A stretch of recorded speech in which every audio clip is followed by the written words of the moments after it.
There is a moment when desire knocks gently, but wisdom chooses whether to open the door. When an older woman meets a younger man, there is often an unspoken pull between vitality and experience. It feels flattering. He sees you, not as a mother, not as a mentor, but as a woman of energy, a woman of presence, a woman who knows who she is.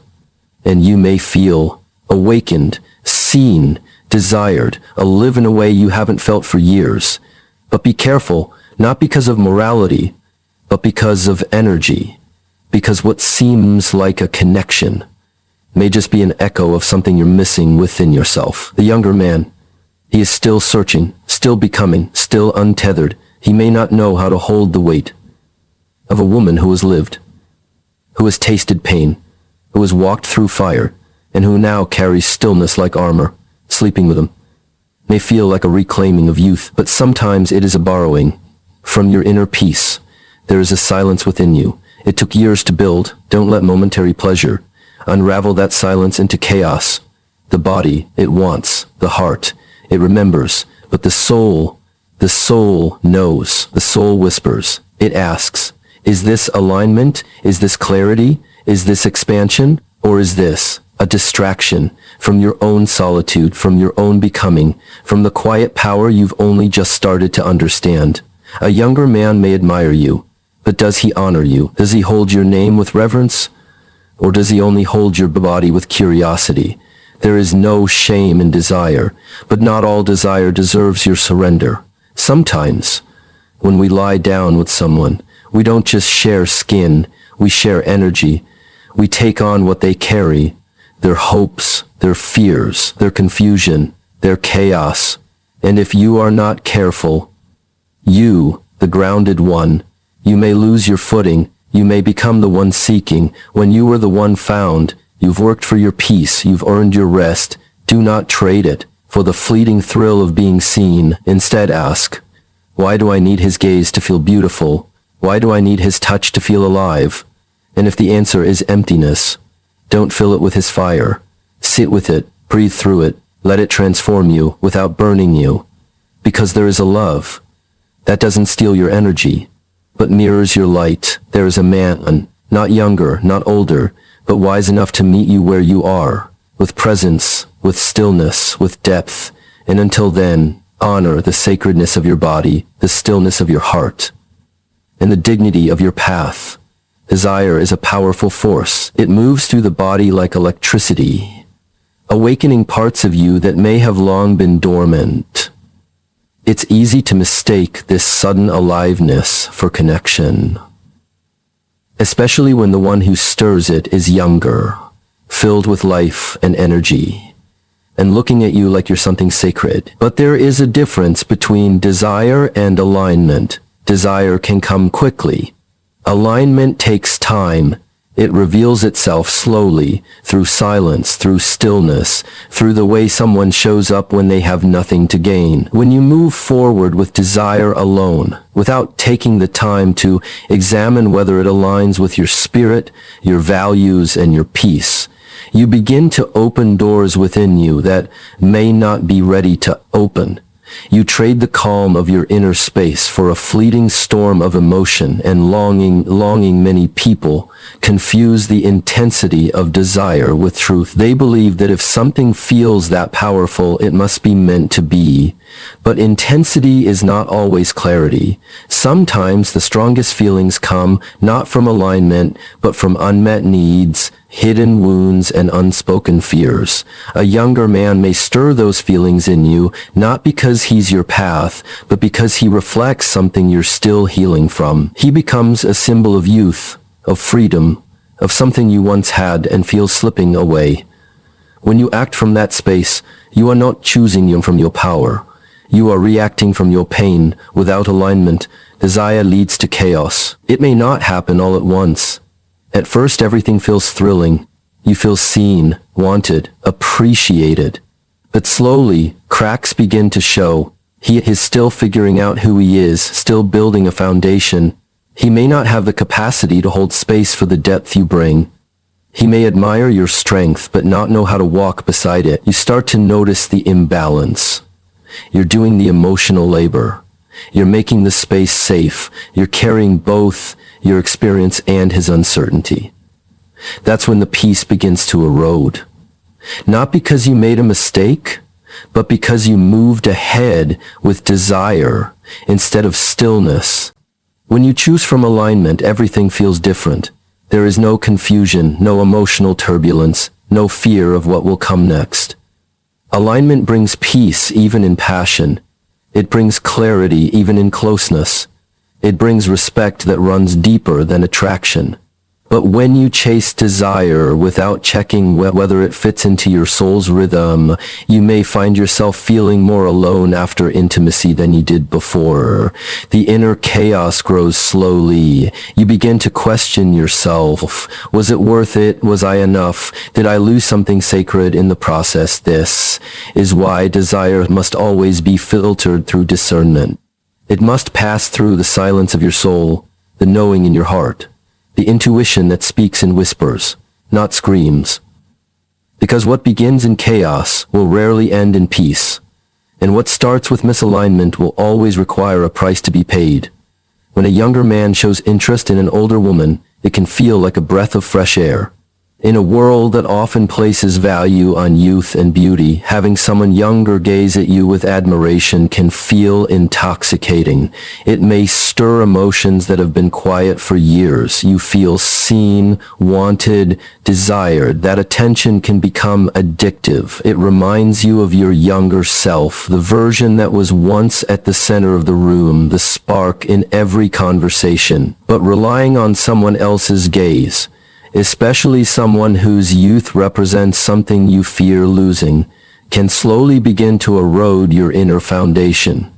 Youthful attention may light you up on the outside, but if it replaces the light you hold within, it becomes dangerous. Self-worth is not a performance. It is not rooted in how many eyes are watching or how many compliments are given. It is built in silence. In the way you carry yourself when no one is watching, in the way you nurture your own heart, in the way you choose peace over noise. When you allow someone's gaze to define your beauty, you give away your power. You allow the fleeting attention of another to write the story of your worth. And when that gaze turns elsewhere, as it often does with those who are still exploring, you're left wondering what changed. The truth is, nothing changed. Only the mirror you were using disappeared. You must ask yourself, why do I need this gaze to feel valuable? Why do I feel more alive in his presence than in my own solitude? These questions are uncomfortable, but they are necessary. Because if the attention of a younger man becomes the source of your confidence, then that confidence is borrowed, not owned. It can be forgotten. It can be forgotten, and the more you chase it, the more disconnected you become from the deeper truth of who you are. There is nothing wrong with enjoying attention. There is nothing wrong with being admired. But when that admiration becomes a substitute for self-love, it becomes a trap. You start adjusting yourself to remain appealing. You start silencing your needs so you don't scare him away. You start compromising your values so you stay interesting, and slowly your spirit begins to shrink. Not because he asked you to, but because you believed you needed to. A younger man may be drawn to your maturity, your strength, your wisdom, but if you are not grounded in your own worth, you will confuse his interest with your value. You will begin to see yourself through his eyes instead of your own. And that is where the fracture begins, because the moment you stop being the source of your own worth, you become dependent. You start reaching outside yourself for validation that was always meant to come from within. And when the applause fades, the silence feels unbearable. The goal is not to reject attention. The goal is to no longer need it to feel complete. The gaze of a younger man should be a reflection, not a lifeline, a mirror, not a maker. You are the author of your beauty. You are the keeper of your power. Let no one rewrite that truth with temporary eyes. When two people come together in physical intimacy, something invisible is exchanged. Beyond the warmth of the body, beyond the touch of skin, there is an unseen transfer of energy. Emotions, thoughts, insecurities, histories, hopes, all of these are carried in the energy field each person brings. And when you share yourself with someone, especially in such a vulnerable space, you are not just opening your body, you are opening your field. You are allowing their energy to merge with yours.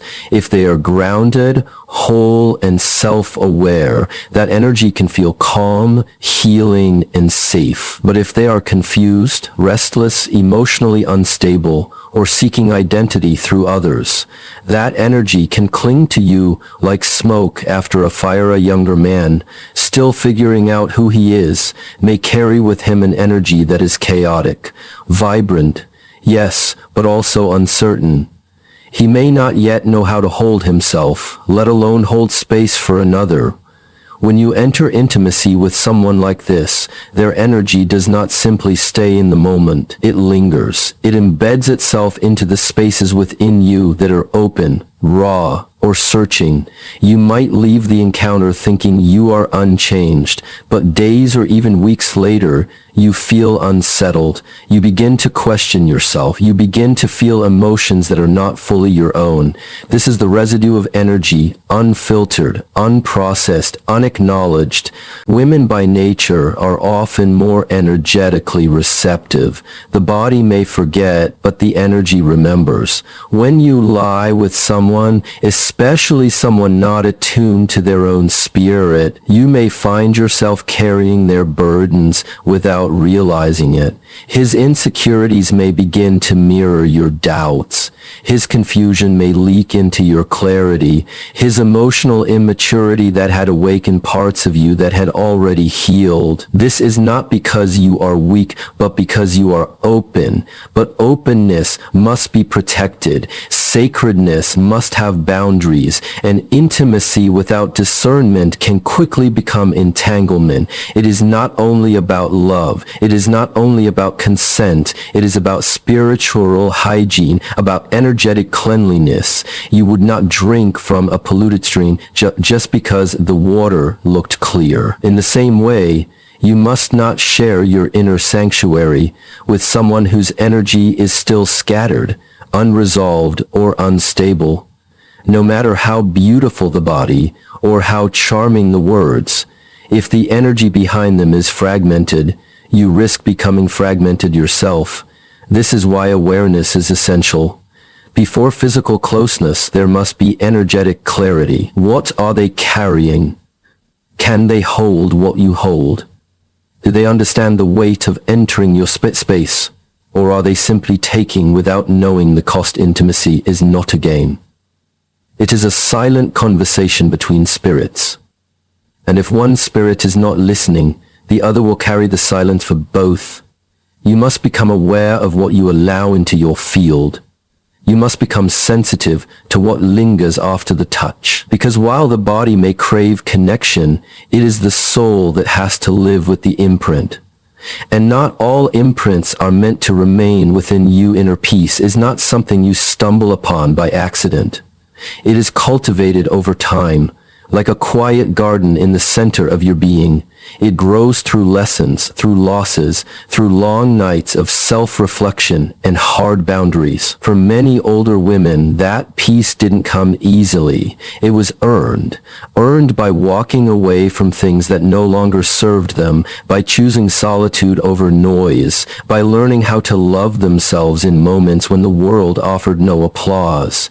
That kind of peace is sacred. It is not loud or flashy, but it is deeply powerful. And once you've tasted it, you begin to understand how valuable it truly is. But peace, no matter how rooted it may seem, can still be disturbed if you're not careful with what you allow into your life. Sleeping with a younger man may seem harmless on the surface. It might even feel exhilarating at first. His youth, his attention, the way he makes you feel alive. It can be a tempting escape from the predictable rhythm of daily life. But every choice we make affects the balance within, and sometimes what begins as a spark of passion ends as a wildfire that burns through the very stillness you worked so hard to build. That is the danger of giving in to momentary pleasure without fully examining the cost. The younger man may not see what you've built within yourself. He may admire your strength, your confidence, your grace, but he may not understand what it took to get there. He may not realize that your peace was carved from pain, that your boundaries were born from betrayal, that your wisdom was shaped through silence. And if he cannot hold that with reverence, he will unknowingly disturb it. He may not mean harm, but immaturity does not recognize sacred ground. He will walk into your inner world with muddy feet, unaware of what he's stepping on. And once the balance shifts, it can take weeks, months, even years to restore. Pleasure is not the enemy. Desire is not wrong. But not all pleasure leads to wholeness. Some pleasures come with hidden costs. The cost of confusion, of regret, of energetic depletion. When you choose a moment of connection that is not grounded in mutual respect, alignment, and spiritual maturity, you but feel a temporary high, but the crash afterward is steep. You may begin to question your choices. You may feel disconnected from your intuition. You may find yourself struggling to hear the quiet voice within that once guided you so clearly. And that is the real loss, not the man, not the relationship, not the physical experience, but the disconnection from yourself, from your stillness, from your knowing, from the deep reservoir of peace you once called home. That is the cost many don't see until it is too late, because chaos doesn't always announce itself loudly. Sometimes it enters with a smile and leaves you with a silence that no longer feels safe. That's why protecting your peace must be a conscious act. Not out of fear, but out of wisdom. Not because you are closed off, but because you understand the weight of what you carry within. When you've spent a lifetime building calm, you learn to pause before trading it for something that may leave you feeling more empty than whole. Connection is not defined by age. It is defined by presence, by understanding, by the ability to meet someone in the depths of who they are, without fear, without pretense, without expectation. When you enter into any intimate space, physical, emotional, or spiritual, with another person, the quality of that connection depends on how deeply both people have come to know themselves. A younger man may have good intentions, even deep affection, but good intentions are not the same as maturity. Emotional and spiritual maturity is not something that comes with years alone, but with experience, self alone, and the will experience to sit in discomfort, the standing arisings, there in carencing, and the rising, and we're at a forcing to multiple and oppressible. Without that, no matter how sweet or sincere he may seem, the connection will remain on the surface. An older woman often walks into intimacy with layers of life behind her. She carries both the weight and the lightness of years lived. She may have known loss, heartbreak, healing, and resilience. She may have rebuilt herself from ruins more than once. She has learned how to be still, how to be silent, how to listen to her own voice when the world is too loud. This kind of inner landscape requires someone who is not afraid to walk slowly through it, someone who does not rush to touch the flower without understanding the soil it grows from, someone who honors the stories held in each breath, each pause, each glance. Spiritual maturity means being able to hold space for another without needing to fix, to control, or to consume. It means being rooted in oneself so deeply that you can meet the other, not as a rescuer, not as a dependent, but as an equal. Many younger men are still learning how to stand on their own. They are searching, building, reaching. That is a noble journey. But when they enter into intimacy from a place of seeking rather than presence, they bring with them a kind of hunger, not always physical, but emotional, existential, and when you lie with someone who is still searching for themselves, you may find yourself trying to become the answer to questions you did not create. A true connection is not made through charm or attraction. It is made through depth, through the way two people are able to be fully themselves in front of one another, without shrinking, without performing. That kind of connection brings safety, it brings peace, it brings expansion. But if one person is still emotionally reactive, still afraid of vulnerability, still unsure of their path, then the connection becomes unstable. You may feel yourself constantly shifting to maintain balance, giving more than you receive, explaining things that should be felt, not translated. Over time, this imbalance wears down your spirit. There must be a meeting of equals, not in age, but in awareness. A younger man can be mature, just as an older man can still be lost. But when the emotional and spiritual ground between two people is uneven, one will always be carrying more than the other. And in the long run, no matter how powerful the initial chemistry, the absence of shared maturity will make the connection heavy instead of healing, confusing instead of clarifying, draining instead of nourishing. There comes a point in every woman's life when she realizes that not everything that desires her deserves access to her. That realization is quiet, often born not from bitterness but from clarity. It is the moment when she stops measuring her worth by how much she is wanted and begins to measure it by how deeply she honors herself. Protecting your sacred path means understanding that not everyone is meant to walk beside you, and certainly not everyone is meant to lie beside you. This is not about judgment or arrogance. It is about spiritual preservation. It is about honoring the long road you've walked to arrive in the place of self, trust, dignity, and silence. Solitude is not loneliness. It is a choice. A declaration that you will no longer entertain energy that disrupts your peace. A younger man may be charming, spontaneous, even emotionally intense, but if he cannot match your depth, if he cannot sit in stillness without fidgeting, if he cannot see your wholeness without trying to conquer or possess it, then his presence becomes noise, and your path, which once felt like a clear stream of water, begins to cloud. Every interaction begins to require negotiation. Every moment of closeness demands explanation. You feel yourself overextending to meet someone who cannot yet meet himself. A sacred path is not something that can be shared with someone who is still chasing validation through bodies, through attention, through chaos. Your energy is not a playground. It is a temple. It has been shaped by trials, by growth, by sacred suffering and sacred joy. To share it with someone who does not recognize its value is to risk letting them handle your spirit with careless hands. Even if their words sound sincere, even if their affection feels real, sincerity without awareness is not enough. It is not malice that harms you. It is ignorance. There is a power in withholding your presence from those who are not ready. It is not punishment. It is protection. It is choosing to let someone grow on their own before they enter your space. It is choosing not to confuse potential with readiness. Because the truth is, you can see what someone could become, but if they are not yet there, your connection becomes one of labor, not love. You start fixing instead of receiving. You start carrying instead of walking beside. And soon, you forget that you were once light.